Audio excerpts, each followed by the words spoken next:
Hi friends, part 1 part 2ல lining ஃபேப்ரிக்கை main ஃபேப்ரிக்கில் வச்சு எப்படி அட்டாச் பண்ணுங்கிறத பார்த்தோம். இப்போ நம்ம வந்து அட்டாச் பண்ண ஃபேப்ரிக்கெல்லாம் எப்படி ஜாயின் பண்ணுங்கிறத நம்ம பார்க்கலாம் இந்த வீடியோவில். இப்போ நான் வந்து மெயின் ஃபேப்ரிக் எடுத்துக்கிறேன். மெயின் ஃபேப்ரிக்கில் பட்டியை வச்சு ஸ்டிச் பண்ண போகிறேன். நம்ம ஃப்ரண்ட்டு ஸ்டார்ட் பண்ணும்போது பட்டி பீஸ் வைக்கிறோம் இல்லைங்களா, அந்த இடத்துல லைட்டாக ட்ரையாங்கிள் ஷேப் வர்ற மாதிரி பட்டியை வச்சு நீங்கள் தையல் போட ஆரம்பிச்சுக்கோங்க. தையல் போடும்போது சென்டர் டாட் பிடிச்சோம் இல்லைங்களா, அந்த கிளாத்தை வந்து உள்ளே மடித்து விட்டு நீங்கள் அது மேலே வச்சு தையல் போட்டு எடுத்துக்கோங்க. மறுபடியும் நம்ம கிளாத் என்ன பண்ண போகிறோம், திருப்பி செகண்ட் ஸ்டிச் போட்டு எடுத்துக்க போகிறோம். அப்போ தான் வந்து ஃபினிஷிங் வந்து நீட்டாக இருக்கும். இப்போ நான் வந்து காட்டுற மாதிரி நான் சொன்ன மாதிரி பட்டி பீஸ் வச்சு அடிச்சிங்கன்னா இப்படி ஸ்ட்ரைட்டாக இருக்கும். எக்ஸ்ட்ரா இருக்கிற பட்டியை வந்து நம்ம கட் பண்ணி எடுத்துக்கலாம். இதே மாதிரி நான் இன்னொரு பீஸ்லேயும் வந்து பட்டி பீஸ் வச்சு அடித்து எடுத்துக்க போகிறேன்.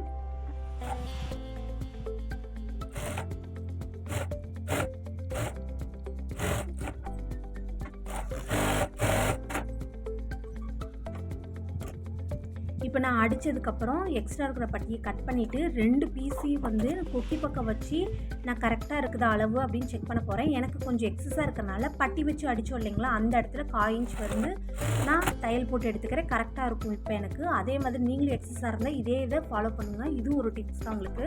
இப்போ கொக்கி பீஸ்க்கு நம்ம லைனிங் பீஸில் வந்து எடுத்து வச்சுருக்கோம் வச்சு அடித்து திருப்பறதுக்காக. சின்னதாக இருக்கிற பீஸ் தான் வந்து கொக்கி வச்சு தைப்போம் இல்லைங்களா, அந்த பக்கம் இருக்கணும். கொக்கி மாட்டுற பக்கம் இருக்கு இல்லைங்களா, அந்த பக்கம் வந்து கொஞ்சம் அகலமாக இருக்க துணி வச்சு அடிச்சுக்கணும். நான் எப்படி அடிக்கிறேங்கிறத பாருங்கள். மேலே ஃபோல்டு பண்ணி துணியை வச்சு அடித்து, கீழே இருக்கிறது வந்து எக்ஸ்ட்ரா இருக்கிறது உள்பக்கமாக வச்சு அடிச்சிருக்கேன். மறுபடியும் மேலே வந்து பரிமாண தையல் போட்டுக்கிறேன். இப்போ இந்த துணியை வந்து நான் ஃபோல்டு பண்ணி மடித்து உள்பக்கமாக வச்சு நான் ஸ்டிச் போட்டு எடுத்துக்க போகிறேன். ஜாயின் பண்ணும்போது நீங்கள் அங்கே எட்ஜஸ் நான் காட்டுறேன் பார்த்தீங்களா, அந்த இடத்துலேருந்து தையல் போடுங்க. அப்போ தான் கொக்கி மாட்டும் போது ஒரு ஹோல் மாதிரி தெரியும், அந்த மாதிரி தெரியாது. இது ஒரு விதமான டிப்ஸ் தான். நீங்கள் வீடியோ ஸ்கிப் பண்ணாமல் பார்த்தீங்கன்னா சின்ன சின்ன டிப்ஸ் கூட உங்களுக்கு தெரியும். பார்த்தீங்களா, நான் முடிக்கும் போது எங்கே முடிக்கிறேன்னு பாருங்கள். அந்த மாதிரி நீங்கள் தையல் போட்டிங்கன்னா மட்டும்தான் அந்த ஹோல் வரதும், நீங்கள் ஹூக் மாட்டும் போது உங்களுக்கு துணி தூக்கிட்டு வராது. இப்போ வந்து நான் இப்போ துணியை லைனிங் துணியை மடித்து எடுத்துக்கிட்டேன். கொக்கி மாட்டுற பீஸ் இருக்கு இல்லைங்களா, அந்த பக்கம் நம்ம அடிக்க போகிறோம். இப்போ நான் எப்படி வச்சு கிளாத்தை நேராக ஸ்ட்ரெயிட்டாக வச்சு நான் தையல் போடுறேன்னு பாருங்கள். எக்ஸஸ் கிளாத்தை கட் பண்ணி இந்த மாதிரி உள்ளே மடித்து வச்சு அடிச்சுக்கோங்க. இப்போ திருப்பி படிமான தையல் போட்டுக்கிறேன். இந்த கிளாத்தையும் நான் ஃபோல்டு பண்ணி வச்சு இப்போ நான் வந்து எட்ஜில் வந்து தையல் போட போகிறது கிடையாது, சென்டரில் தான் தையல் போட போகிறேன். அப்போ தான் கொக்கி மாட்டுறதுக்கான நம்ம வந்து அந்த ட்ரையாங்கிள் ஷேப் மாதிரி நம்ம அடிக்க போகிறோம். இப்போ நான் ஸ்ட்ரெயிட் பண்ணி சென்டரில் தான் தையல் போடுறேன். எப்படி போடுறேங்கிறது பாருங்கள் நல்லா தெளிவாக. இப்போ நம்ம வந்து மார்க் பண்ணி எடுத்துக்கலாம். சென்டரில் ஒரு மார்க்கு, ஃபஸ்ட்லேயும் லாஸ்ட்லேயும் ஒரு மார்க்கு, அதுக்கு சென்டரில் ஒரு மார்க் போட்டிங்கன்னா நமக்கு 5 ஹூக் வைக்கிறதுக்கான மார்க் வந்து கிடச்சிரும். இப்போ வந்து சிறுந்தையல் வச்சு நீங்கள் நம்ம மார்க் பண்ண இடத்துல வி ஷேப் கொடுத்துக்கோங்க. வி ஷேப்பில் ஸ்டிச் போட்டு எடுத்துட்டிங்கன்னா நம்ம கொக்கி மாட்டுற இடம் கிடச்சிடும். பொறுமையாகவே அடிங்க, ஒன்றும் பிரச்சனை இல்லை. வீடியோ ஃபாஸ்ட்டாக போகுது.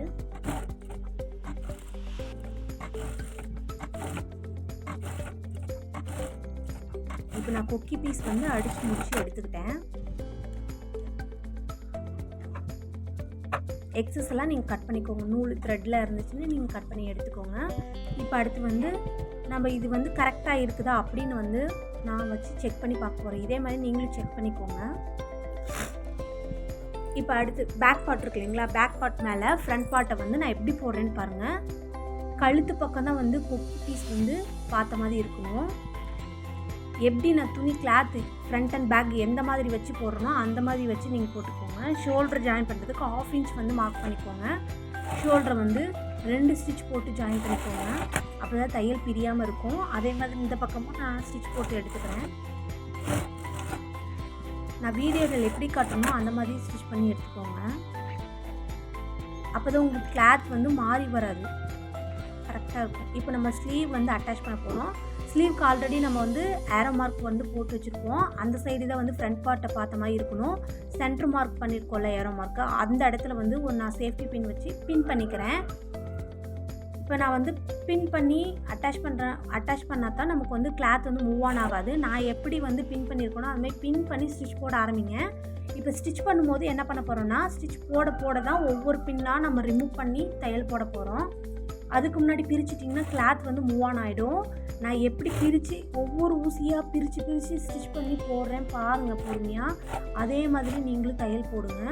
பேக் சைடு வந்து நம்ம அதே மாதிரி பின் பண்ணணும்னு எந்த அவசியமும் கிடையாது. ஏன்னா வந்து மீதி இருக்கிற கிளாத்தை வச்சு தான் நம்ம அடிக்க போகிறோம். ஆனால் ஒன்றும் பிரச்சனை இல்லை. இப்போ நம்ம ஒரு தையல் போட்டதுக்கப்புறம் மறுபடியும் செகண்ட் ஸ்டிச் வந்து ஒன்று போட்டுக்கணும். அப்போ தான் தையல் வந்து நல்லா ஸ்ட்ராங்காக இருக்கும், உங்களுக்கு பிரிஞ்சு வராது. இதெல்லாமே ஒரு சின்ன சின்ன டிப்ஸ் தான், நல்லா நோட் பண்ணிக்கோங்க. போட்டதுக்கப்புறம் கிளாத்து கரெக்டாக இருக்கான்னு செக் பண்ணிக்கோங்க. ஏன்னா எக்ஸஸ் வந்து மாட்டிக்கும் ஒரு சில நேரம். அப்போ ஸ்லீவில் வந்து நம்ம எக்ஸஸாக இருக்கிறத வந்து கட் பண்ணி எடுத்துக்கலாம். இப்போ நம்ம வந்து அந்த பக்கம் ஸ்லீவும் வந்து இதே மாதிரி சேம் ப்ராசஸ் தான். நான் ஸ்லீவ் சென்டராக வச்சு பின் பண்ணி அதே மாதிரி தான் நான் அடிக்க போகிறேன். டவுட்டாக இருக்கிறவங்க இதில் கூட நீங்கள் பார்த்துக்கலாம். நான் எப்படி பின் பண்ணுறேன், எப்படி ரிமூவ் பண்ணி ஸ்டிச் போடுறேங்கிறத நல்லா தெளிவாக பார்த்துக்கோங்க. நம்ம ஸ்டிச் பண்ண ஒவ்வொரு பின்னாக ரிமூவ் பண்ணால் போதும்.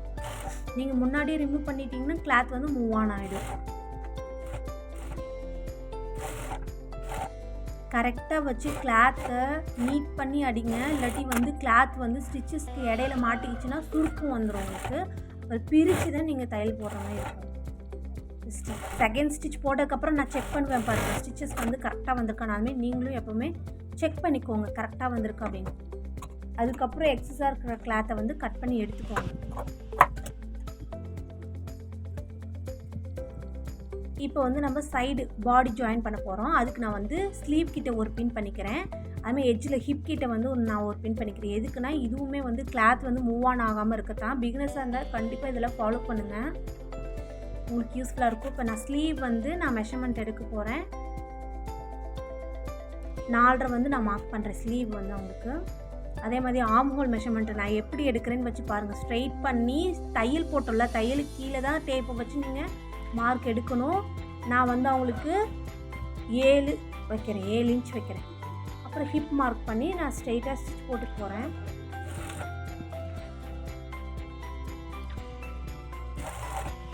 தையல் போடும்போதும் கிளாத்தை நல்லா நீட்டாக எடுத்து விட்டு தையல் போடுங்க. இல்லாட்டி கிளாத் வந்து அங்கங்கே வந்து சுருங்கிக்கும். இப்போ நான் இதே மாதிரி 2-3 ஸ்டிச் போட்டு எடுத்துக்க போகிறேன்.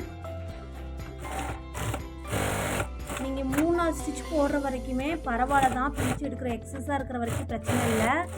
இப்போ நான் என்ன பண்ண போகிறேன்னா, இந்த பின்னெல்லாம் இருக்கு இல்லைங்களா, அதெல்லாம் ரிமூவ் பண்ணிவிட்டு எக்ஸ்ட்ரா இருக்கிற கிளாத்தில் லைட்டாக மட்டும் ஓரத்தில் கட் பண்ணி விட்டுட்டு, என்கிட்ட ஓவர்லாக் இல்லாதவங்க இந்த டிப்ஸை ஃபாலோ பண்ணிக்கலாம். இது ஒரு விதமான டிப்ஸ் தான். நீங்கள் வந்து எக்ஸ்ட்ரா இருக்க கிளாத்தை வந்து ஃபோல்டு பண்ணி வச்சு ஓரத்தில் ஒரு தையல் போட்டிங்கன்னா துணி வந்து பிரிஞ்சு வராது. இந்த டிப்ஸும் நீங்கள் ஃபாலோ பண்ணி பாருங்கள், கண்டிப்பாக உங்களுக்கு யூஸ்ஃபுல்லாக இருக்கும்.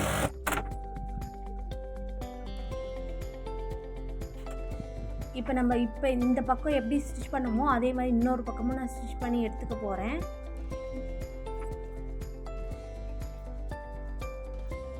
இந்த மாதிரி டெய்லரிங் டிப்ஸில் நீங்கள் தெரிஞ்சுக்கணுன்னா நேஹா டெய்லரிங்கை சப்ஸ்கிரைப் பண்ணுங்கள். பெல் ஐக்கானை கிளிக் பண்ணிங்கன்னா நான் போடுற எல்லா வீடியோவும் உங்களுக்கு வந்து வரும். அதில் ஆல்னு கொடுத்துக்கோங்க பெல் ஐக்கானில். லைக் அண்ட் ஷேர் பண்ணுங்கள், சப்போர்ட் பண்ணுங்கள். நீங்கள் சப்போர்ட் பண்ண தான் நான் நிறைய வீடியோ உங்களுக்கு போட முடியும். இப்போ நான் அதில் சொன்ன மாதிரியே தான் நான் எப்படி அந்த பக்கம் ஸ்டிச்சஸ் போட்டனோ அந்த மாதிரி போட்டு எடுத்துக்கிறேன். சேம் அதே ப்ராசஸ் தான். நான் பின்ன ரிமூவ் பண்ணிவிட்டு ஓரத்தில் லைட்டாக கட் பண்ணிவிட்டு ஃபோல்டு பண்ணி நான் இன்னொரு ஸ்டிச் போட்டுக்க போகிறேன். டவுட் இருந்தால் கேளுங்க கமெண்ட் செக்ஷனில், நான் உங்களுக்கு அதை வந்து கிளியர் பண்ணுறேன். புரியாத இடம் இருந்தால் சொல்லுங்கள், நான் அதுக்குன்னே தனியாக உங்களுக்கு வீடியோ போடுறேன். இப்போ நான் வந்து ஹிப் மெஷர்மெண்ட் பண்ணி பார்க்குறேன். அவங்களுக்கு வந்து 29 தான் ஹிப் சைஸு. 31 இருக்குங்கிறப்ப 3 இன்ச் எக்ஸஸாக இருக்குல்ல, அதை நம்ம வந்து பேக் டாட் பிடிக்கல, அதில் வந்து நம்ம கரெக்ட் பண்ணிக்க போகிறோம். இந்த பக்கம் 1.5 இன்ச்சு, அந்த பக்கம் 1.5 இன்ச்சு நம்ம டாட் பிடிச்சோம்னா நமக்கு சரியாக போயிடும் 3 இன்ச்சு. நான் பேக் டாட்டோட ஹைட் வந்து 3.5 இன்ச் வச்சுருக்கேன். நீங்கள் ப்ளவுஸோட ஹைட்டுக்கு தகுந்த மாதிரி இன்ச் வச்சுக்கோங்க. இப்போ நான் செக் பண்ணி பார்க்க போகிறேன் இடுப்போட ஹைட்டு 29 நம்ம கரெக்டாக வந்துருச்சு. ப்ளவுஸ் ஸ்டிச் பண்ணி முடிச்சிட்டோம். தேங்க்யூ ஃபார் வாட்சிங். Support me please. Neha tailoring.